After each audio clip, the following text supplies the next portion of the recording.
अस्सलाम वालेकुम dear students, उम्मीद करते हैं कि आप सब खैर वाफियत से होंगे। तो आज हमारी प्रेजेंटेशन का क्वेश्चन है प्रूव डैट। हमने प्रूव करना है ए पैरेललोग्राम, एक पैरेललोग्राम आ रेक्टेंगल, एक रेक्टेंगल बन जाती है इफ़ एंड ओनली इफ़, अगर और सिर्फ अगर its diagonals are equal in length, अगर उसके डायगनल्स की लेंथ आपस में इक्वल हो जाए। एक पैरेललोग्राम है और हमने एक ऐसी पैरेललोग्राम लेनी है कि जिसके डायगनल्स की लेंथ आपस में इक्वल है, तो वो एक रेक्टेंगल होगी, लाजमी वो एक रेक्टेंगल होगी। ये हमने प्रूव करना है। तो हम वेक्टर्स के बारे में पढ़ रहे हैं, कैलकुलस 3 है और vectors and geometry in space, ठीक है। तो वेक्टर की मदद से हम इसको प्रूफ करेंगे। इसके अलावा इसके प्रूफ और तरीक़ों से भी हो सकता है जो हम छोटी क्लास में पढ़ के आए थे, ज़िला ज़ाविया ज़िला ज़िला ज़िला ज़िला, यानी कि ट्रायंगल की मदद से, और यानी कि साइड साइड साइड। तो इस तरीके से भी हम इसको प्रूफ कर सकते हैं। लेकिन अगरचे हम कैलकुलस में बात कर रहे हैं और वेक्टर्स में रहते हुए और ज्योमेट्री में रहते हुए हम इसको प्रूफ करेंगे। तो चलिए आइए हम स्टार्ट करते हैं। तो चलिए जी, ये हमारे पास क्वेश्चन आ गया, प्रूव डैट। प्रूव करना है एक पैरेललोग्राम वो एक रेक्टेंगल होगी अगर उसके डायगोनल्स की लेंथ आपस में इक्वल हो, ठीक है। तो हम क्या करेंगे, प्रूव करना है पैरेललोग्राम अगर उसके डायगोनल्स की लेंथ इक्वल होगी तो वो एक रेक्टेंगल बन जाएगी। यानी कि अगर एक पैरेललोग्राम के दो डायगोनल्स हैं तो हम कहेंगे कि इसकी लेंथ डायगोनल 1 की लेंथ, यानी कि इसकी लेंथ किसे कहते हैं, मैग्नीट्यूड को, और दूसरे डायगोनल की मैग्नीट्यूड के इक्वल हो जाएगी जब, यानी ये कंडीशन जब सेटिस्फाई होगी तो पैरेललोग्राम जो हमारी होगी, जो हमारी पैरेललोग्राम होगी वो क्या बन जाएगी, एक रेक्टेंगल बन जाएगी, ठीक है, एक रेक्टेंगल बन जाएगी। और रेक्टेंगल जो है इसका एंगल जो होता है वो 90 का होता है। यानी कि ये हमारे पास एक रेक्टेंगल है और इसके चारों एंगल जो हैं ये 90 के एंगल होते हैं, ठीक है। तो पैरेललोग्राम, इसको भी हम पैरेललोग्राम कहेंगे। अब सबसे पहले हम जानते हैं कि पैरेललोग्राम क्या होती हैं। तो पैरेललोग्राम ऐसी एक क्वाड्रिलेटरल होती है, ऐसी 4 साइडों वाली एक शक्ल होती है कि जिसकी आमने सामने की साइड्स इक्वल होती हैं, ठीक है ना। यानी कि ये इसके इक्वल है, ये इसके इक्वल। अब अगर हम ये वाली ले लें, एक ये वाली, ठीक है ना, तो इसकी भी आमने सामने की साइड्स बराबर हैं, ठीक है, और इसमें डायगोनल्स की लेंथ भी इक्वल होगी। अब यही हमने प्रूव करना है कि अगर डायगोनल्स की लेंथ इक्वल है तो ये हमारे पास एक रेक्टेंगल बन जाए। ये एक रेक्टेंगल भी है, एक पैरेललोग्राम भी है। ये एक पैरेललोग्राम तो है लेकिन रेक्टेंगल नहीं है, ठीक है। ये अगर हम लें तो इसकी आमने सामने की साइड्स बराबर होती हैं, तो ये हमारे पास पैरेललोग्राम है, ठीक है, लेकिन रेक्टेंगल नहीं है। तो हमने प्रूव करना है कि अगर हम डायगोनल आपस में इक्वल लेंथ के लें तो वो पैरेललोग्राम एक रेक्टेंगल बन जाएगी। और रेक्टेंगल की निशानी क्या है, चारों एंगल 90 के होते हैं, ये एंगल 90 के नहीं है, ठीक है ना। तो यही हमने प्रूव करना है। चलिए आइए हम स्टार्ट करते हैं।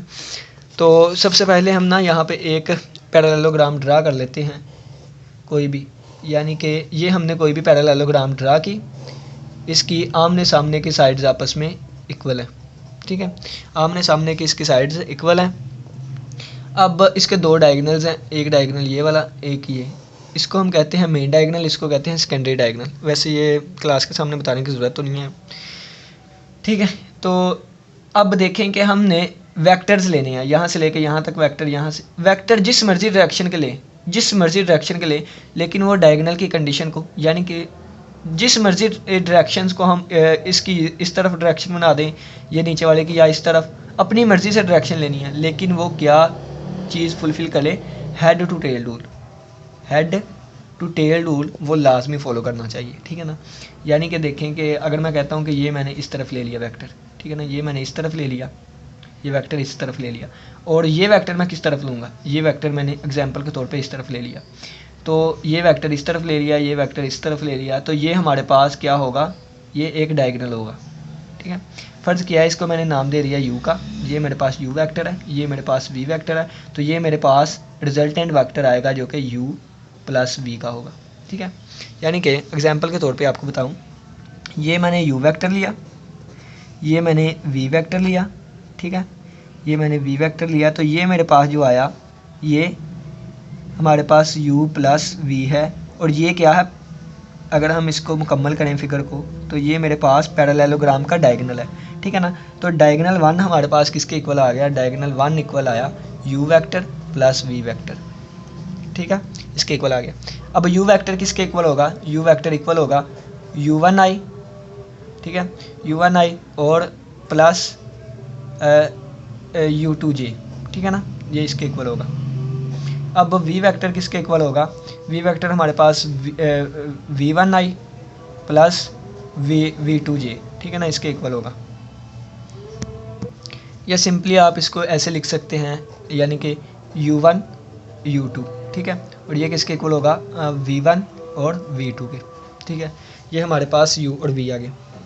अब नेक्स्ट हमने ये वाला डायगोनल लेना है, ये वाला, ठीक है ना, यानी कि ये वाला डायगोनल लेना है, और ये डायगोनल भी हमने इस तरीके से लेना है कि ये हेड टू टेल को पूरा करे। ये डायगोनल भी हमने इस तरीके से ले रहे हैं कि ये हेड टू टेल रूल को पूरा करे।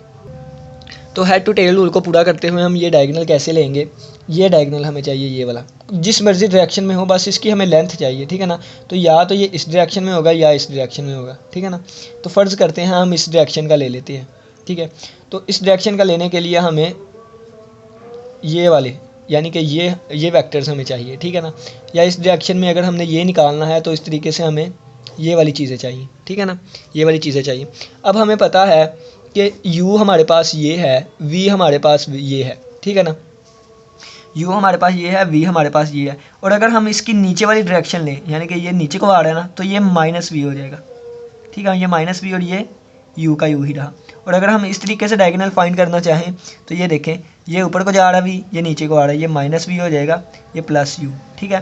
तो डायगोनल हमारे पास किसके इक्वल आएगा, u प्लस -v वेक्टर। ये भी अगर देखें तो ये किसके आएगा, u प्लस -v वेक्टर, ठीक है। तो ये जो दूसरा डायगोनल होगा उसकी हमारे पास क्या बनेगी, डायगोनल 2 जो इक्वल होगा वो किसके इक्वल होगा, u प्लस -v वेक्टर के, ठीक है ना। यानी कि v ही वेक्टर है लेकिन उसकी डायरेक्शन उलट है, ठीक है ना।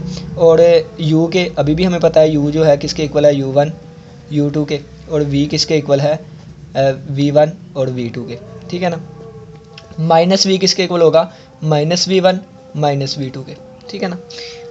अब उन्होंने ये नहीं कहा डायरेक्शन के बारे में, क्वेश्चन में उन्होंने डायरेक्शन के बारे में नहीं कहा, उन्होंने क्वेश्चन में कहा है अगर यहाँ पे ख़त्म कर देते ना r इक्वल, तो इसका मतलब था कि उन डायगोनल्स की डायरेक्शन भी सेम है, लेकिन उन्होंने कहा है इक्वल इन लेंथ, इसका मतलब कि उनकी मैग्नीट्यूड आपस में इक्वल है, ठीक है। तो सबसे पहले हम मैग्नीट्यूड फाइंड करेंगे, तो d1 की मैग्नीट्यूड हमने फाइंड करनी है, तो ये d1 इज़ इक्वल टू हम लिख लेते हैं ये u1i प्लस u2, यानी कि ये हमारे पास आ गया u1 प्लस u2 और प्लस v1 प्लस v2, ठीक है, यानी कि दोनों वेक्टर्स को हमने प्लस कर दिया, और ये प्लस कर दिया, ये हमारे पास वेक्टर है, ये अभी भी वही है, यानी कि d1 इज इक्वल टू, ये दो जोन सी मर्जी ब्रैकेट आप यूज़ कर लिया करें, एक ही चीज़ है, ठीक है ना।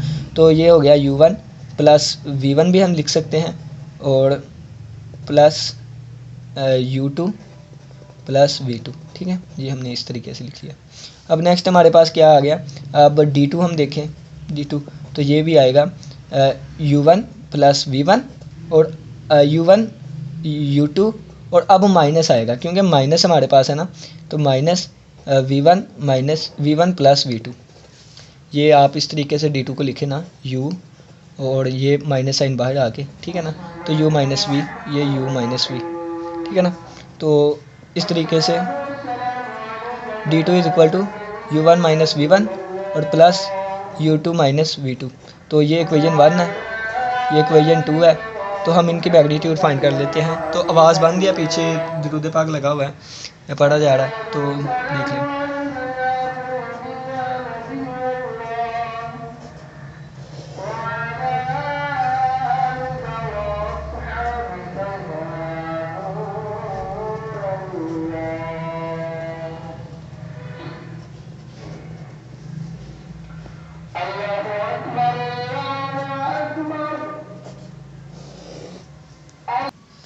तो ये देखें, ये इसकी मैग्नीट्यूड और ये d2 की मैग्नीट्यूड अगर हम यानी कि इसकी निकालना चाहें तो ये क्या आएगी, u1 माइनस v1 होल का स्क्वायर और plus u2 minus v2 whole का स्क्वायर, ठीक है।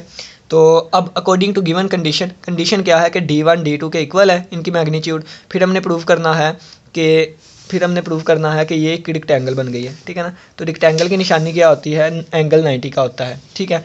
तो u डॉट v और एंगल 90 का हो, ठीक है, u डॉट v और एंगल 90 का हो, तो हमारे पास u डॉट v एंगल 90 का हो तो हमारे पास u v cos of theta और एंगल 90 का है और कोस 90 0, यानी कि u v is equal to 0 आएगा, ठीक है ना।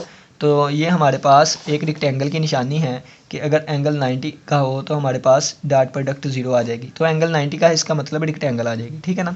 तो हमने प्रूव करना है D1 आपस में जब D2 के इक्वल हो जाएगा, जब इनकी मैग्नीट्यूड आपस में इक्वल हो जाएगी तो पैरेललोग्राम ये जो हम लेके चले ये एक रेक्टेंगल साबित हो जाएगी, ठीक है ना। तो ये दोनों आपस में इक्वल है, तो आपस में इक्वल हैं तो ये स्क्वायर रूट से कैंसिल हो जाएगा, यानी कि फिर हमारे पास जो बचेगी चीज़ वो यही बचेगी u2 प्लस v2 का स्क्वायर, और इसके ऊपर स्क्वायर रूट, ये दोनों आपस में इक्वल हैं तो एक स्टेप बढ़ा लेते हैं हम, u1 माइनस v1 होल का square plus u2 minus v2 whole का स्क्वायर, ठीक है। तो ये इसके साथ कैंसिल आउट हो गई, या दोनों तरफ हमने स्क्वायर ले लिया, ठीक है। तो ये इसके साथ कैंसिल आउट हो गए। बाकी इसका स्क्वायर ओपन किया, u1 का स्क्वायर प्लस v1 का स्क्वायर प्लस 2u1 v1, और इसका स्क्वायर ओपन किया u2 का स्क्वायर प्लस v2 का स्क्वायर प्लस 2u1 v1, इसका ओपन किया u1 का स्क्वायर प्लस v1 का स्क्वायर माइनस 2u1 v1, इसको ओपन किया प्लस u2 का स्क्वायर प्लस v2 का स्क्वायर और माइनस 2u1 u2 v2, ठीक है। अब यहाँ पे देखें u1 का स्क्वायर और u1 का स्क्वायर कैंसिल हो गया। कैंसिल कैसे हुआ कि ये इधर प्लस का उधर जाकर माइनस का हो जाएगा और कट जाएगा, ठीक है। ये इसके साथ, ये इसके साथ, ये इसके साथ कैंसिल आउट हो गया।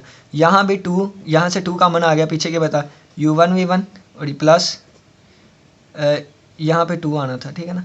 ये u2 v2 is equal to, यहाँ से माइनस 2 कॉमन आ गया, ठीक है ना, माइनस 2 कॉमन आ गया तो यहाँ पे बचा u1 v1 और प्लस ये प्लस हो गया क्योंकि माइनस 2 कॉमन लिया था, और ये प्लस u2 v2, ठीक है। और ये 2 के साथ कैंसिल आउट हो गया और ये आ गया u1 v1 plus u2 v2, ठीक है। ये सारी चीज़ यहाँ पे माइनस है, उधर आके प्लस की हो गई, plus u1 v1 plus u2 v2, ठीक है। और ये इक्वल टू 0 के आ गया, ठीक हो गया। अब एक और एक 2 2 u1 v1 और ये एक और एक 2 plus 2 u2 v2 is equal to 0, ठीक है ना, इज़ इक्वल टू 0। अब देखें तो यहाँ से 2 कॉमन आ रहा है तो 2 कॉमन निकाल के उधर जाकर डिवाइड कर देंगे। 2 कॉमन निकाल रहा है u1 v1 plus u2 v2 तो इज़ इक्वल टू 0, तो ये उधर जाके 0 हो गया और बाकी ये चीज़ बची, यानी कि ये चीज़ किसके इक्वल है, u डॉट v के, ठीक है ना। आपको पता है u डॉट v लें तो u1 v1 plus u2 v2 के इक्वल आता है, तो ये चीज़ 0 के इक्वल आ गई। तो डॉट प्रोडक्ट हमारे पास 0 के इक्वल आ गई है। दो वेक्टर्स की डॉट प्रोडक्ट 0 के इक्वल आ गई है। इसका मतलब कि वो वेक्टर्स आपस में परपेंडिकुलर हैं, ठीक है ना। 2 वेक्टर्स आपस में परपेंडिकुलर हैं तो इसका मतलब है कि ये 2 वेक्टर्स आपस में परपेंडिकुलर हैं, u और v। ये परपेंडिकुलर है तो ये हमारे पास क्या होगा, डायगोनल एक, ठीक है। यानी कि ये अब u डॉट v का आंसर अगर हमारे पास 0 आया है तो u डॉट माइनस v का आंसर भी 0 ही आएगा।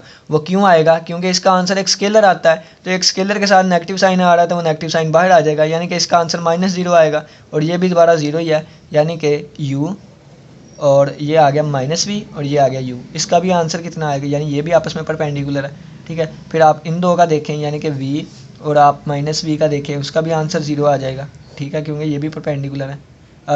ये देखें u और v, इसका भी आंसर 0, ये -v और u, इसका भी आंसर 0, यानी कि इन सभी का एंगल जो है वो 90 का है। जब हमने डायगोनल्स की लेंथ इक्वल की तो हमें पता चला कि एंगल हमें 90 मिलता है और डॉट प्रोडक्ट 0 आती है। इसका मतलब वो पैरेललोग्राम जिसके डायगोनल्स की लेंथ आपस में इक्वल हो गई है वो अब रेक्टेंगल बन चुकी है, ठीक है ना।